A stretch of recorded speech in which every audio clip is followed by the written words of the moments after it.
Oh my gosh, we're live. We've done it. Live. It's happening. It's all happening. Tight ship. Running right on time. Yeah. A minute late because Nicole and I were chit-chatting. Yes. Yeah. Yes. So we're very sorry. We're chatty. we're chatty people. Yeah. Welcome to our little farewell live stream for Caitlin Hoffmeister. Oh, thank you. And a welcome live stream for Nicole. Yeah. A little baton pass moment, if Yeah. you will.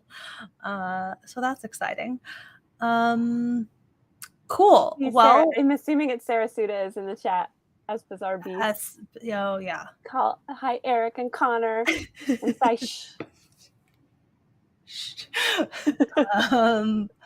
Cool. Well, I guess I don't know where do we start? You're and SciShow. Hi. You are moving on to other exciting adventures. Yeah. But you've been a part of SciShow for so long. Maybe that's the place to start. Background, yeah. Just give people a little background because you're behind the scenes, so maybe people don't know. Yeah, I'm Caitlin. I'm behind the scenes. I have worked on SciShow since 2012, summer of 2012, so almost 11 years ago. I started, and I started as a video editor, and then pretty quickly we had a really small team then, so everybody kind of did everything, and that continued for a long time. So I got to work on Crash Course a little bit back then, and any other weird stuff. I went to DFTBA and packed boxes. I worked at VidCon. Everybody did everything across all three Hank and John companies. And then we started doing SciShow Talk Show, which was like an actual like filming thing. Like we needed multiple people and coordination and continuity because we would film. I don't know if anybody remembers SciShow Talk Show, but there was a beginning where Hank interviews someone, and then in the second half, Jesse Knudsen-Castaneda from Animal Wonders would come on and bring an animal. And we filmed all the animal stuff first, the first time we did it. And then we filmed all the interviews that went with it the next time. And so as we were filming, I'd be like, oh, Hank, you need to change your shirt because, and this, or like, oh, you need to do this. And so I think that is like one of the main things that was like, Hank's like, you know how to do this. Because I went to film school and was bossy. And so the two requirements. Yeah. Film school and bossiness tend to go hand in hand for a lot of people. And so then when SciShow Space, when we decided to do SciShow Space, we realized that we needed like more of a hierarchy and a light hierarchy. But so there was 3 of us on the SciShow post-production team at the time. And so then I became the producer. And so I think that was in 2014 and 2013 or 2014. And then I've just been working on SciShow. I've gotten to work on other projects too with you, Nicole. We did like a pilot season. Which was amazing. Mm-hmm. And so stressful and so hard, but made such cool things. And yeah, I've just been working on SciShow, and it's grown from a tiny team to a really big team. Yeah. And it's gone through like lots of different iterations of how things are structured, but now it's this incredible team that I'm so proud of and in love with and excited that, oh my God, like, yeah, so excited that you are going to be running it. Like, it's such a relief to me that you're going to be running it. Collaboratively with the very, very cool and wonderful team that you put into place, which is really cool. There's a lot of people that go into making this thing, so it's really like wild for you to describe the early days where like there was just a couple. There were 3 people. Yeah. You're like, there were 3 of us, and somebody had to be the producer. Yeah, truly bonkers. And it didn't mean any less work for anybody else. Once there was a producer, it was like everybody still had to work so hard. And like, speaking of, there are 3 of us. It was Stefan Chin, who's still on the team, and then Lou Winkler at the time, and who's an amazing designer and just creative person. And the COO of Complexly at the time would ask us, like, why do you guys never take sick time? And we're like, dude, we like, do you not see that there's only do you not understand the situation? Yeah. There's like, what do you mean? And so adding a little more hierarchy kind of meant like somebody could be like, call the shots and be like, hey, this video doesn't have to go live today. Because when no one's in charge, it's like you just become, you serve the schedule rather than because nobody knows to say, actually, hey, can we not do this? Is this, Sometimes you just have to say, actually, we can't. You're sick and you can go lay down. Sick, so go home, please. Don't be here.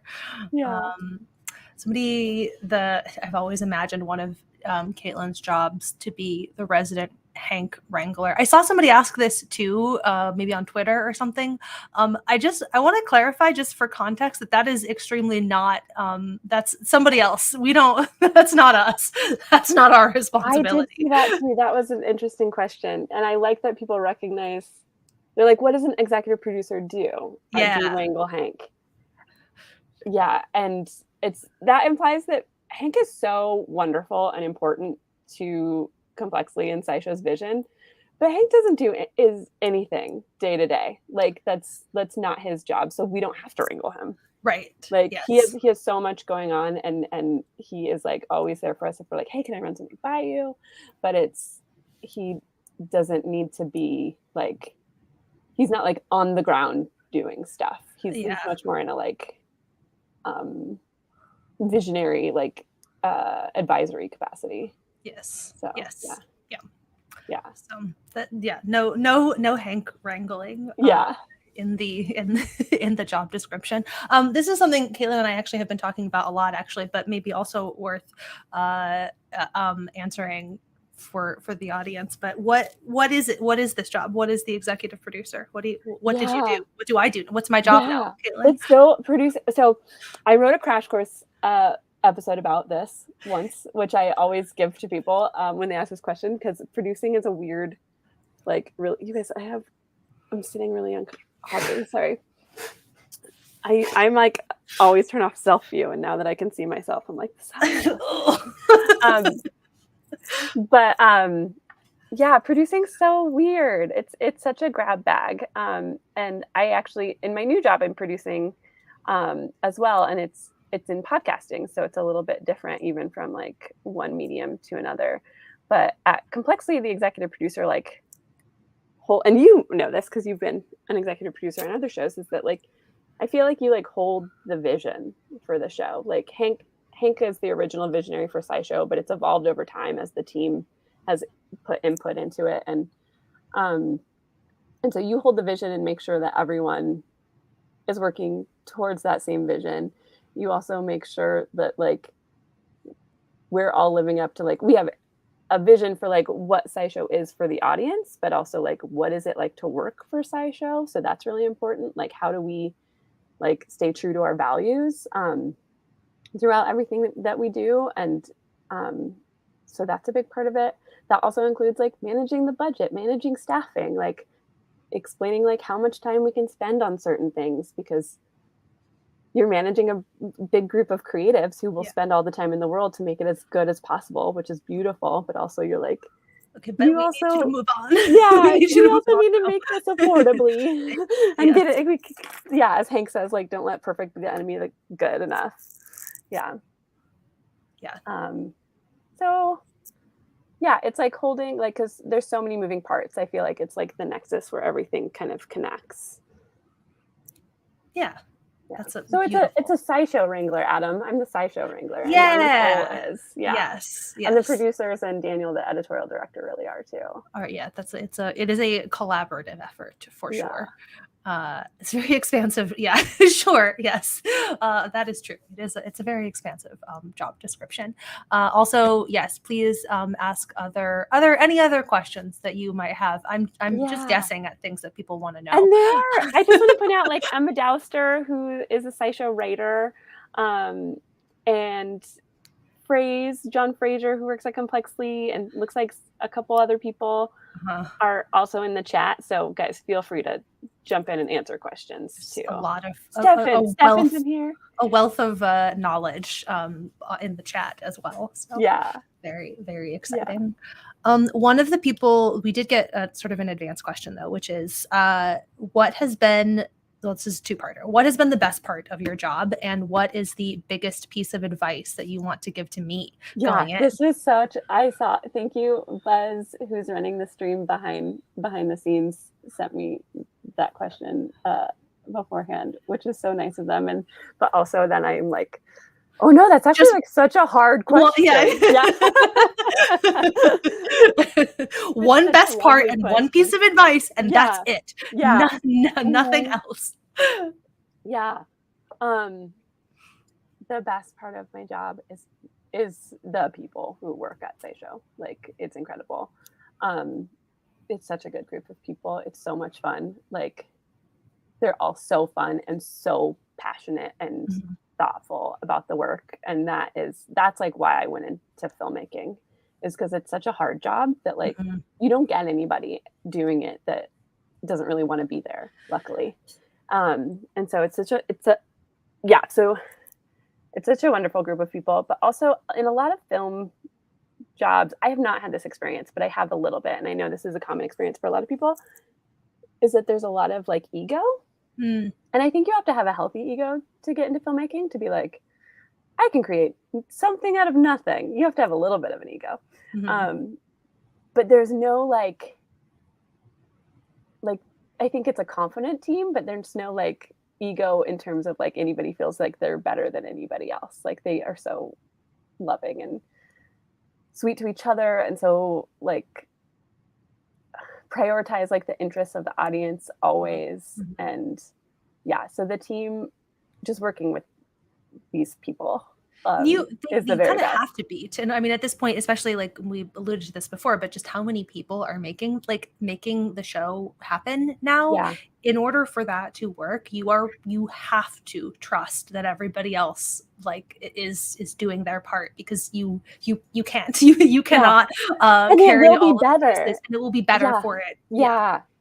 It's like so hard. It's something I've definitely learned, is that like and that's actually, Nicole, I already shared this piece of advice with Nicole, and you already knew this, is that when I told the producers I was leaving, they were like, okay, well, will you write down your thought process for how you address mistakes when mistakes happen? And I do have a thought process that I'm still in the process of writing down. But I told them, I was like, a lot of times we just need somebody to make the decision. And I ask you guys what you think, and you are way more thoughtful about it as a group than I am by myself. And so my instinct is just to be like, well, what do you guys think? And like, what should we do right now? And they, like, Daniel and Hiroka and Sam and Sarah are so thoughtful and smart about it, and they have really good ideas. And then a lot of times my job is to be like, have we thought about this? Have we thought about this? Because I can see it from a slightly different angle, just because I have a different like positional point of view. And so there's not a hard and fast rule for everything. And sometimes things have to be addressed individually.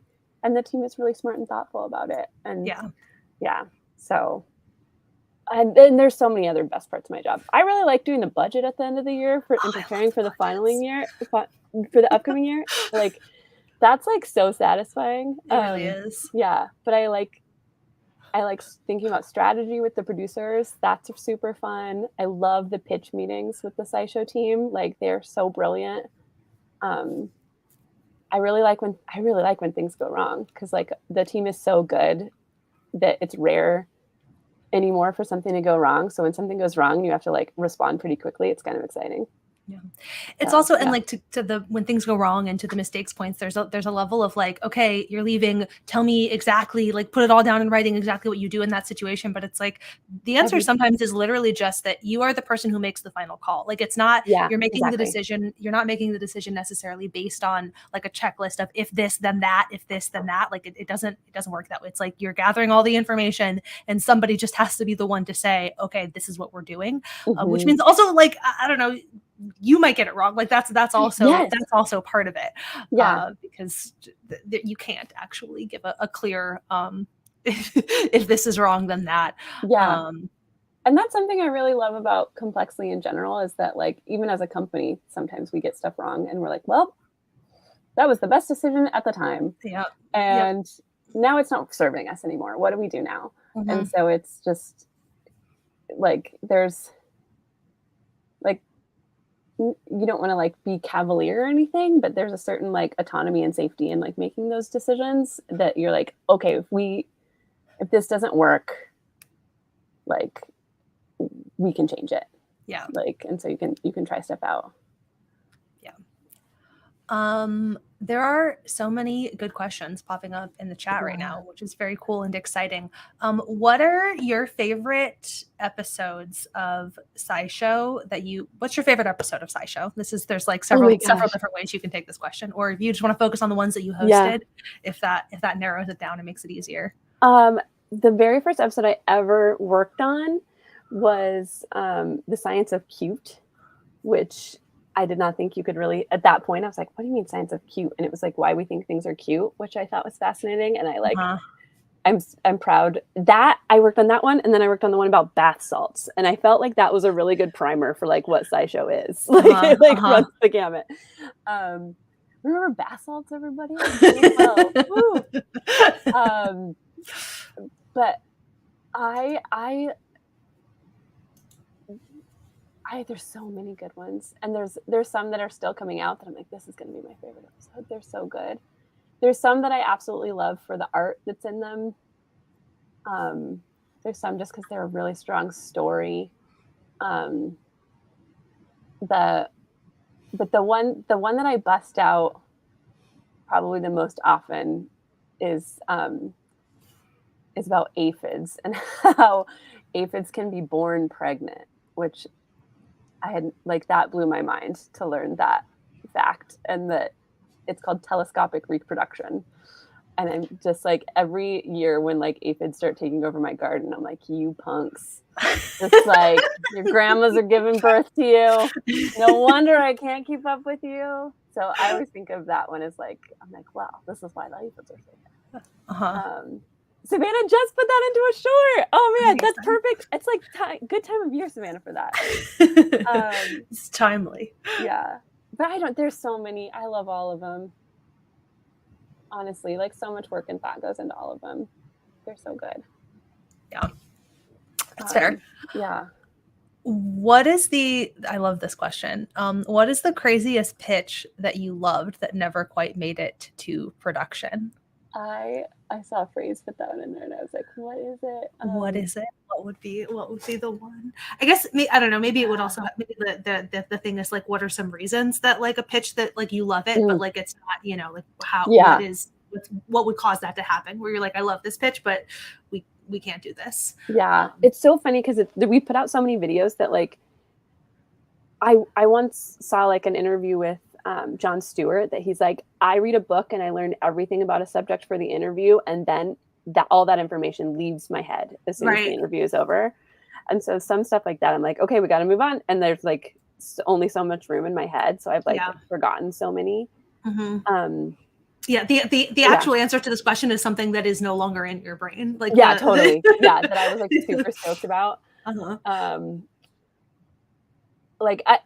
think that's why I remember the aphids episode so well, because like I went down this like path of learning so much about aphids for a while that I was like, I'm like itching thinking about it.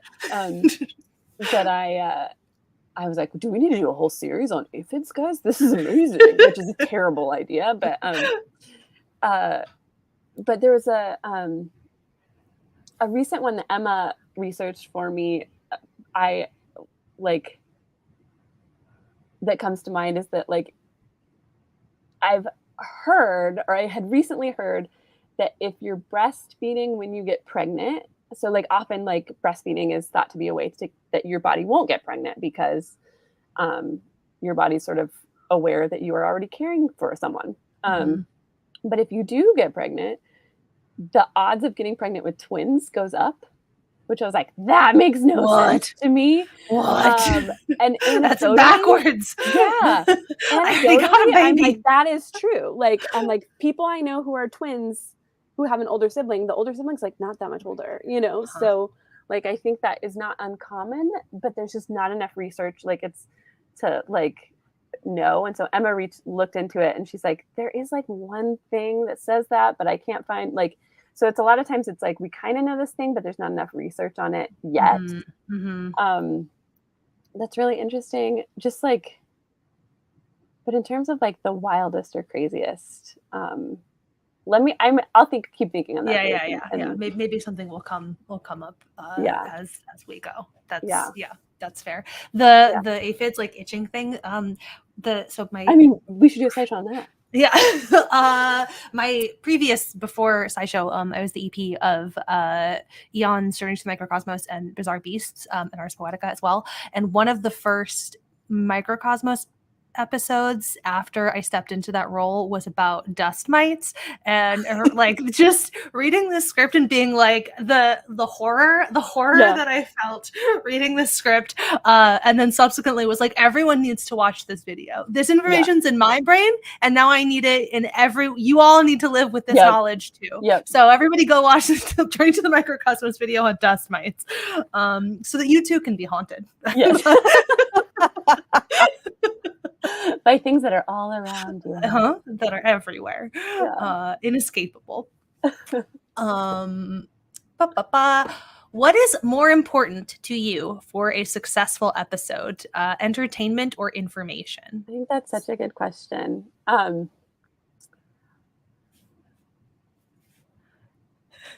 I'm not going to answer it. I'll answer like what's most important for me, and the team all knows this, is that the episode is satisfying.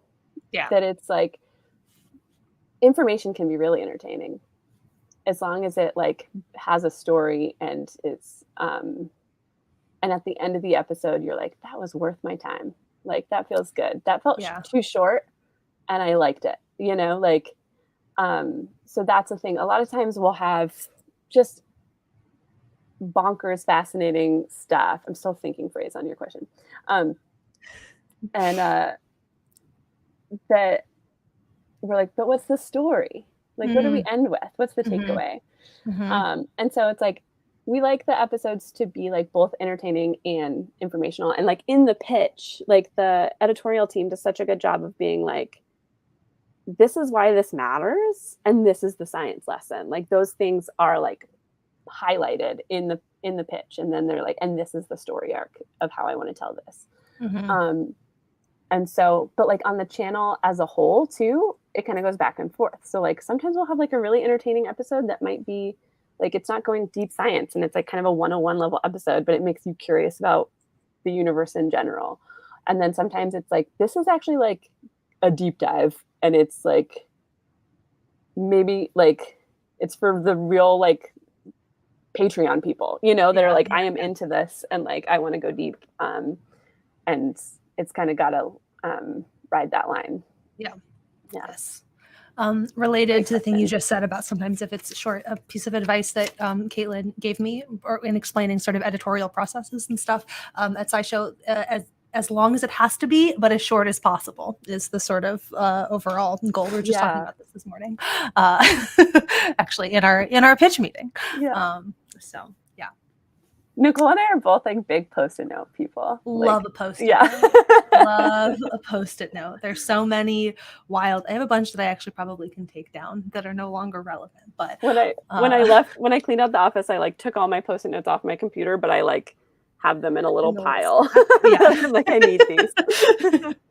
I have 3 monitors too, so part of it is I just have a lot of real estate for Post-it notes. You know, there's just so many spaces where I can stick add a little Post-it note to the bottom, and have all this information that, you know, I just glance over and be like, oh yeah, that's good information to remember. You know, it's helpful. I need that.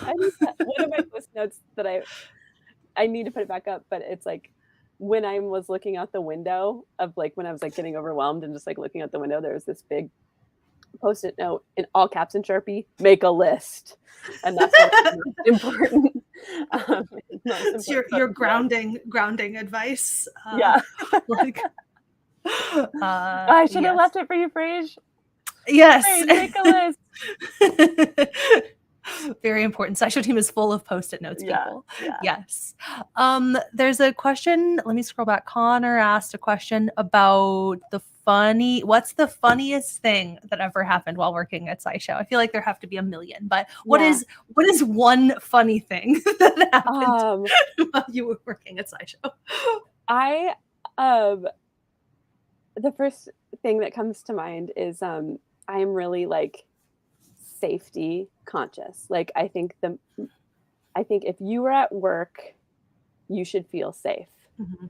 And you should feel safe physically and emotionally so that you can take like creative risks and can focus on what you're doing. Like if you have to think like, is this safe right now? Mm-hmm. Like then you're not going to be able to do your best work. And so I'm like really strict about like taking care of equipment and making sure that things are set up safely, and that like, because also it's really expensive. Like we live in Montana, or the studio's in Montana, so it's like if anything happens to our camera, like that is like super dangerous. And so, or if anything happens to the green screen, you know. And so this is not the funniest thing that's ever happened, but I got a puppy and he immediately peed on the green screen. And then I brought him to work one day when he was much older and a very well-behaved dog. And I was like setting up the studio and putting the camera up. And I did something and he just came up to look at the camera. And I always am like, never have the lens exposed. And he just licked the lens. And so like every like all the weird things that like could go wrong. Like I feel like other people have made like mistakes, but like if they've gone wrong, it's like been with me, which I think is really great, because then I can be like, this happens. This happens. It's okay. So yeah. But in terms of like, I mean, those come to mind because I love my dog and I love just like that I'm like, and then if somebody else gets like, they're like, oh my God, I did this thing. I can be like, well, my dog peed on the green screen. You know, it's okay. Yeah. But in terms of like the funniest, we have such a funny team. Somebody in the chat mentioned Hank trying hot sauces, which I will say, I forget who I was talking to, Sarah Suda actually, and I were just talking about the old Patreon back. One of the few things that I do miss about in the office is not even being on the SciShow team, but like once a month, y'all were in sort of like the middle, basically literally they were in the middle of the office, in the middle of the building, and my personal office was like just off of that, and like, you know, just the middle of the day you guys were out there trying hot sauces or whatever.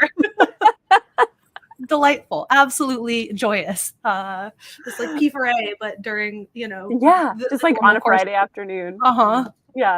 But filming SciShow talk shows, it always seemed, I think it seemed like we were like, I think it seemed pretty put together, but like if you were to like pan the camera just a little bit, it's like total freaking chaos. Like when we had like a giant porcupine in the downstairs studio and like we had like a coffee table up, it was like we were like fighting the French resistance in Les Miserables. You know, we were just like behind there with cameras so the porcupine wouldn't stab us, or like we accidentally let like a bunch of hairs loose, like, and like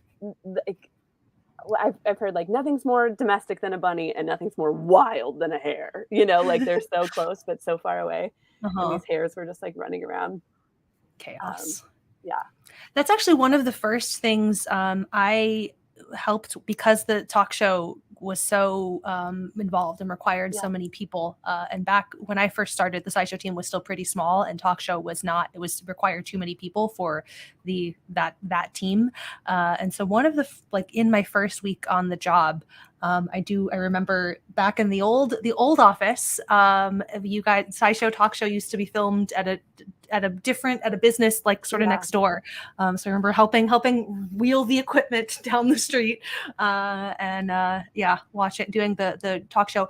I remember being a little bit distressed too, because I was specifically put on Hank cam, which is like honestly, in my opinion, for all the for quiz show and talk show, that is not the beginner job. That's not the Hank Cam is not the beginner, because you're constantly, because it's the close shot of Hank, right? And so you have to be like constantly adjusting focus, because Hank does not sit still at all. And I was like, I don't want to mess this up. It's very stressful. It's very stressful. Just sit still, please. Please, sir. I'm begging you. And he's just such an active listener, and then like will move his like sits on his leg and stuff. Yeah. So he gets taller and shorter over the course. Visually great, like good, great for video to have, but to be the person in charge of tracking the man's movements. It's like, I just got here like 8 seconds ago. I really don't want to get fired. Please sit still. I think we used to put Nick Jenkins in charge of that, and he would be like, Hank. Well, that is part of how, because Nick Jenkins was my boss at the time, like, and so can do it. Just have a seat. Yes, trusted me too much. It was very also stressful. I was like, it was scary if we lost footage, or if we had out of focus footage of the guests. We can't get them back, or like Hank doesn't care if he's not on camera, you know. So it was like Hank was a safety in that way too. That's true. That's true. But he's hard to keep. He's hard to pin down. Yeah.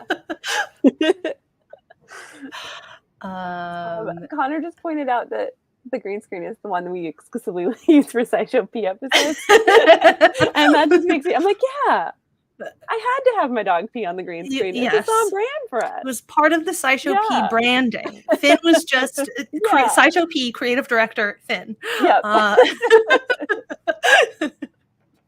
It's a really important element of the show.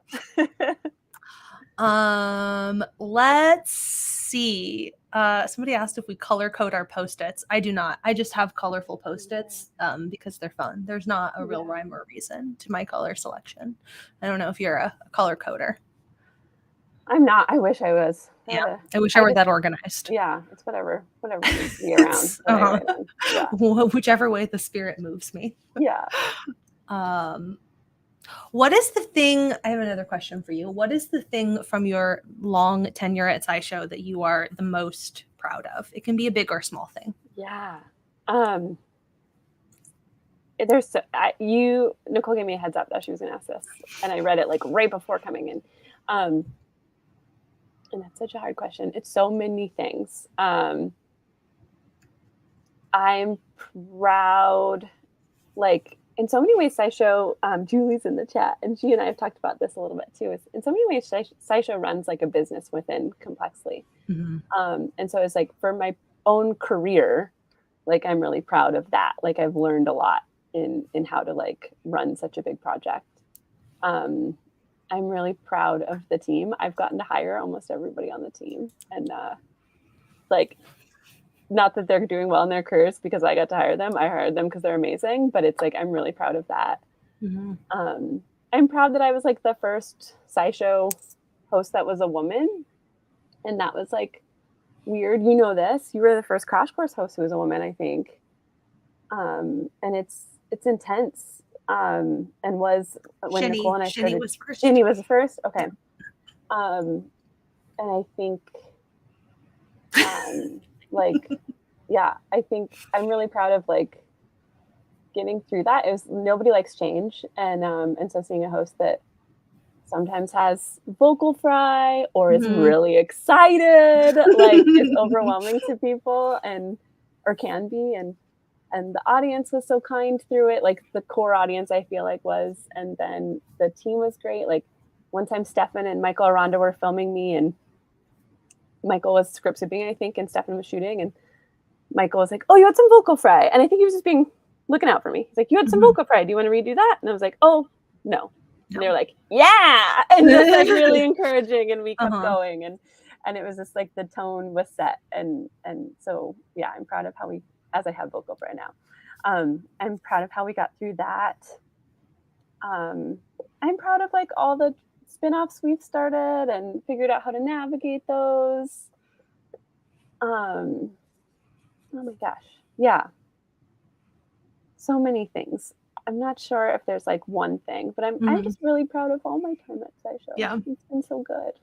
there's a lot. There's a lot of stuff. It was a big question. It was and not it's like, and it's totally like when I talked to Hank about leaving, he was so great and understanding because he gets it, but it was like not because I want to leave SciShow. I absolutely love this work, but it's because I want to do some of my personal projects too, and I just don't have time. And I want to learn new things and stuff. So yeah, it's also you've also been doing this one particular thing for a very long time. Yeah. So, Hiroka just joined the chat, and I should say this: I've gotten to be like, well, it's really fun to be a boss and fun to be a leader, and I really like that. But like sometimes then people decide that you're their mentor. And that is like mind blowing and amazing. And I know Hiroka has nominated me as her mentor, and that means so much to me to be able to mentor I was like super creative, incredible people like Hiroka. That has been like, we did that shoot with Subaru right before the pandemic, and I came to like help wrangle and do all that kind of stuff. I do have to wrangle sometimes. You're totally right. And I had just like never run a location set where I didn't have to like hold everything really tightly. And Stefan and Hiroka were both there, and it was just like, and Tuna, and it was like they all had it, and Hiroka just had it. I like cried talking about it at the all staff meeting when we got back. I was like, Hiroka did such a good job. So I'm also really proud of that. Yeah. I love the Subaru episodes were really cool. They were totally different than anything we've ever done, but it was super fun. Like Alexis is brilliant. Stefan is like so charming and fun on camera. Like I forget, Stefan's my favorite host. Just kidding. Savannah is too. Stefan's my favorite host to direct. I've gotten to direct Stefan a lot, and he's just so himself on camera, and it's so delightful. Like everybody is, but it's just like he's really fun. It is. That is like a weird it's a weird thing of like getting for this style of like the thing that we do here, like the type of video that we produce, getting people to be comfortable with that. How do you get somebody to just behave like themselves? It's a weird.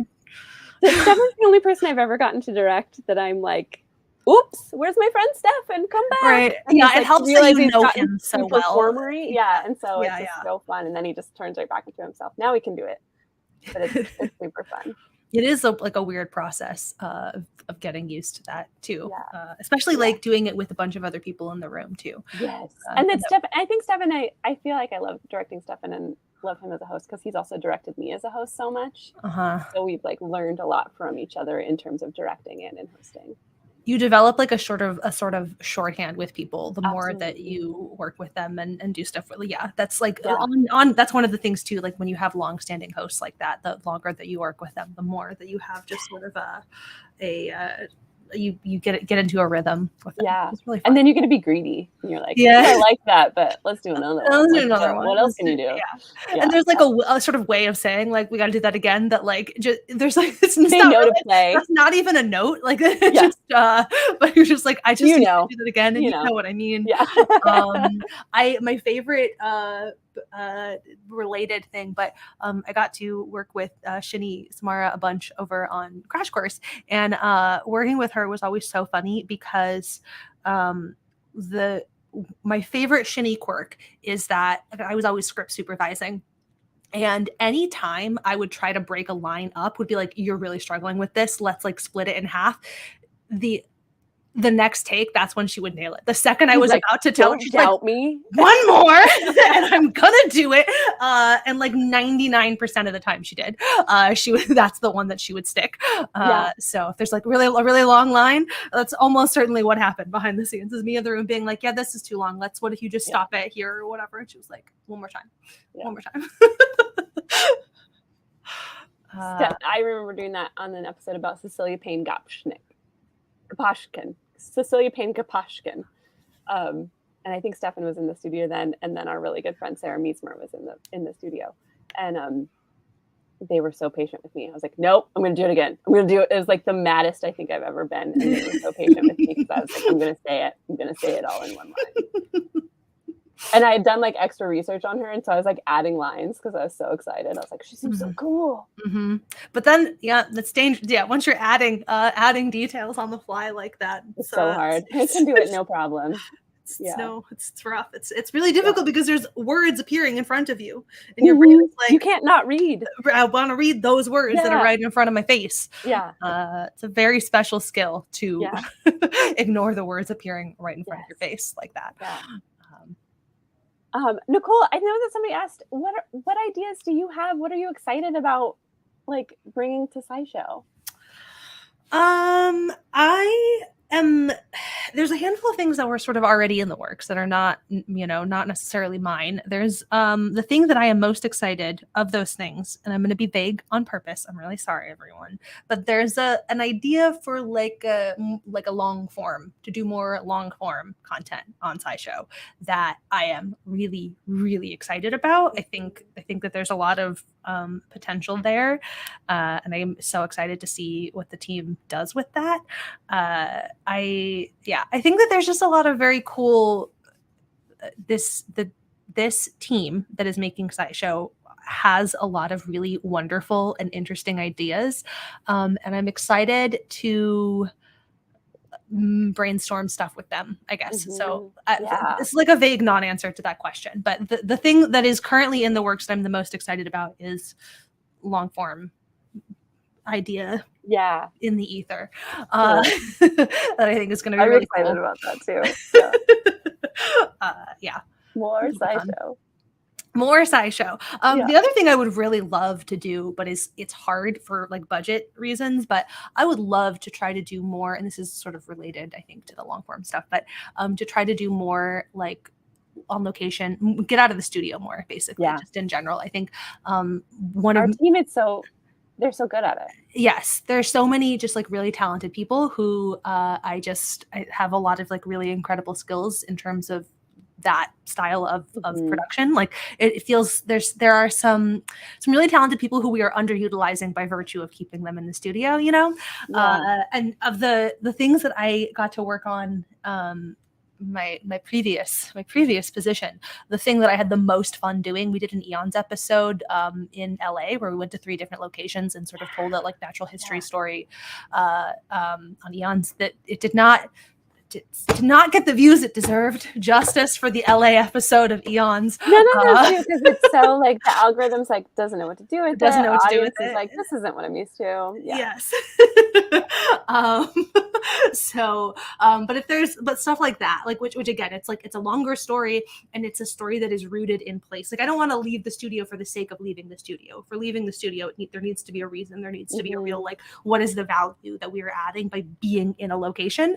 And like, I mean, the thing about that episode, like there was so much of it that was just like when you walk around the tar pits, like there's like little all over the place. There are cones just warning you that the ground is gooey right there. Just keep an eye out. The ground is gooey in some places, and there is something about that, like in directly in person, that is you got to be in the place to really represent that. So I don't know, finding more stories like that, but it's not just finding the stories, it's also finding the budget to make them, because it is very expensive. It's much more expensive to travel and go and be on location. That's like the really honest, like the straightforward and simple answer to why we don't just in general at Complexly do more stuff like that, is that it's very expensive. We do studio based production because that is a much more affordable way to do this. So, but if we can figure it out, I would love to do more stuff out of the studio. Yeah. Cool. Yeah.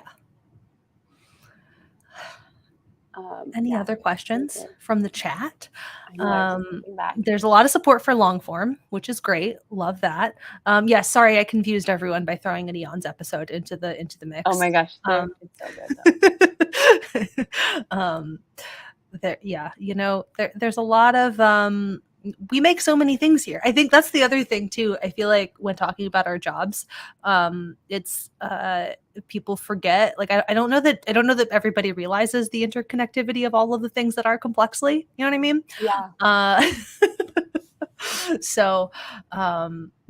We make a lot of things here. So anyway.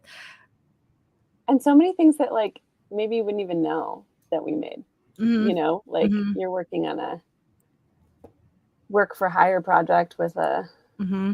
group that it's like, sure, we know how to make videos. We'll help you do this We'll help educational you. series. You need you need to make educational videos. Guess what? Yeah. We do that. Yeah. We're real good at it. So Yeah. people just come to us to do Yeah. stuff like that. Yeah. Which is such a privilege. It's really very fun. cool. I much prefer, having worked on quite a few work for hire projects, I much prefer doing stuff like this though, because it's I mean, this is true of anything. There is an inherent creative freedom when you own the thing that you lose when you do not own a thing. Absolutely. Unsurprisingly. Yeah. What are some quirky things we don't know about Caitlin? That's a question for me. I'll think about it. But I'll go above that though. Caitlin mentioned personal projects. Would they be online media? And if so, can you hint? Is there anything you can hint at about what is next for you? Yeah, I'm trying to write a novel. Thank you so much for asking that, Adam. That's so generous. I have a creative writing and philosophy degree, and then I went to film school, and I worked in libraries, and I love free information. So working at Complexly has been so wonderful and such a big part of like who I am. But I also love fiction, and so I'm trying to write a novel. I've been working on it for quite a while, and I'm finally like, I have a kid. I have a 1.5-year-old baby. That's one of the personal projects. Yeah, she's a bit of a time suck. And so that's like made me realize I'm like, oh, if I want to write, like, also my boss is a real good writer, and I'm like, I want to do that too, Hank.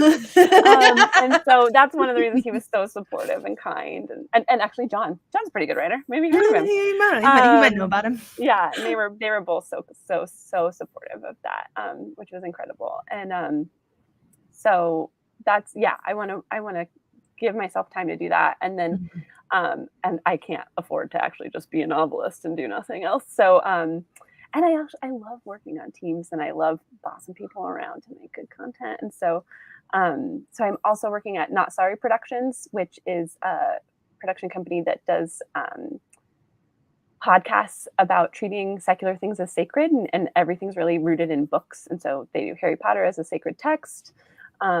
It's one of their podcasts, and then they do like events that are really focused on like reading deeply and talking and telling stories. And so so those are the things that I'm working on. And then I selfishly, guys, I'm also working on a secret SciShow project. They let me stick around for this project that we'll be able to share more about in early 2024, that I'm working on as a freelance contractor, closely with Nicole and team. So so I get to work on. I get to still work on SciShow. Yeah. I know. It was my last day, and then like the next day, I was like, "Hey guys, now we're working on that." Like, so they'll never be rid of me.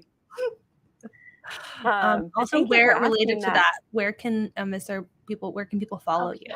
I'm so bad at that. Aranda and I were at an event one time, and somebody asked me my Twitter, and I told them, and then luckily some fan actually knew it and corrected me and was like, that's not your Twitter, that's your Instagram. So I'm pretty sure this is right. My Instagram is Kate Fern Hoff, like Caitlin Fern Hoffmeister. Hoff is with one F. And then my Twitter, which I don't know if anybody's on Twitter anymore, but Nicole and I are on there. We talk. Is at Snarky Fern. Because when I started it, I was like, I'm going to be snarky on Twitter. And I just can't be. There's too much. I'm just not that snarky. I would love to be, but it's an aspirational name. That is correct. Those are your, thank you. You're so good. At Sweeney says. Those are your correct handles.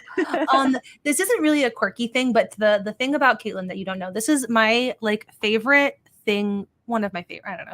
I have a lot of favorite things about Caitlin, but one thing that I think that is special about Caitlin that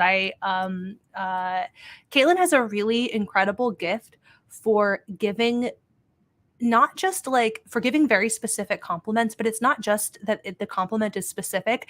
9 times out of 10, you give somebody a compliment and like I'm thinking about it afterwards and I'm like, oh, you've just identified something. Like I feel like I've learned something specific about the person you're complimenting because I'm always like, oh, that's something that they care about and value about themselves. Like there's like, it's not just, it's seeing something good in people, but seeing like a specific thing that other people appreciate in themselves. I don't know if I'm articulating that correctly, but I have always appreciated and admired that about Caitlin. It's not necessarily a quirky thing about her, but that's my Caitlin fact to share with you all.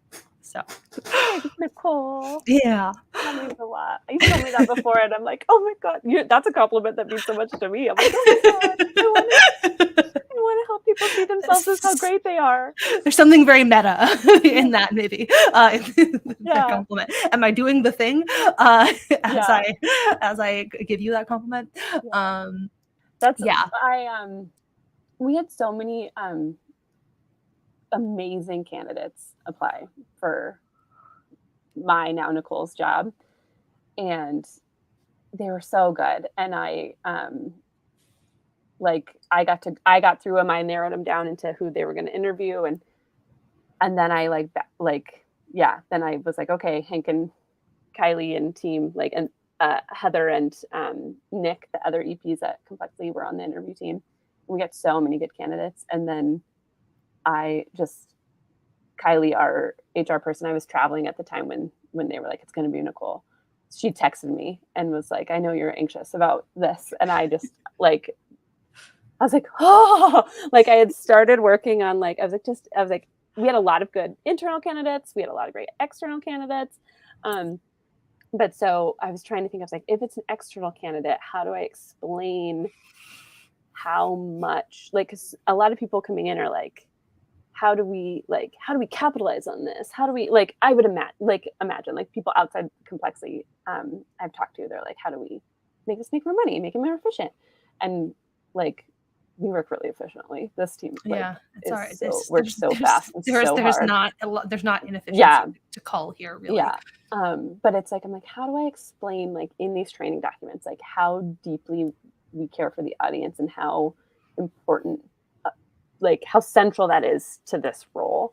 And so Nicole, when you got hired, I was like, oh, okay, I don't even have to make that training document. You have to make it for the next person, maybe. But oh no, Nicole just gets it. Woo!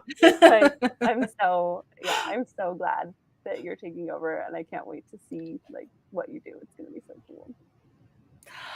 Well, thanks. Yeah. I'm excited. It's a really good, you have left a really lovely legacy here. So I'm excited to carry it and, try not to break anything. We did, I don't know if you saw again on Twitter, but we did get looted almost immediately after you left by the Minute Earth team. So they came to steal our play buttons. The Minute Earth team tweeted a picture of them all like basically trying to do a play button heist. Although based on the tweet, I think I think the implication is the only thing they made off with is the Crash Course Diamond one, because the rest of them are in big frames on the wall, right. So they wouldn't fit this inside. Is not good. We need to recycle this. Yeah. You can get on the SciShow quiz show that broke into 1 million pieces. We could do that. Here you go. Yeah. That's yours now. Yeah.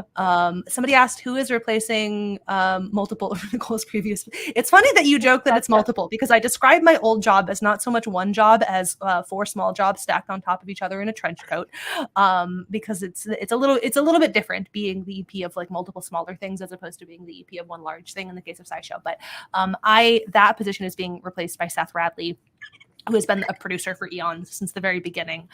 Similarly, a sense of just absolute relief and ease in terms of the things that I had to explain and what it looks like to hand off that job. It also helps though, because I'm still here. So the handing off of that is a lot simpler, because if there's anything I didn't explain clearly, he can just, Nicole, you explained this badly. What do I do? Try again. I don't know how to do this. I don't get it. Please explain it to me again. So, and all the EPs at Complexly work really closely with each other too. So Yes. It's a cool shift that what's Nicole calls it, that it's like that puzzle you get at the dentist where you slide. With all the little plastic pieces, there's like 9 Yeah. pieces, or there's like 9 tiles, but one of them is blank and you're moving them around to make a picture. So we're doing a little bit of that internally at Complexly, which is cool. Hi, Patrick Gilmore. Oh my God. I also just want to say, I gotta go back. I saw you, but now I'm scared. I'm gonna say your name on because I'm overthinking about it. Okay. Diana Gibbs. Hi. Diana and Patrick, I know in IRL. Real so people. I wanted to say hi. Yeah. Well, hello is a weird note to end on, but I think we're getting pretty close to time. Yeah. So is there any like parting words, final last thoughts? I was thinking, I love the question about quirky things that maybe you don't know about me.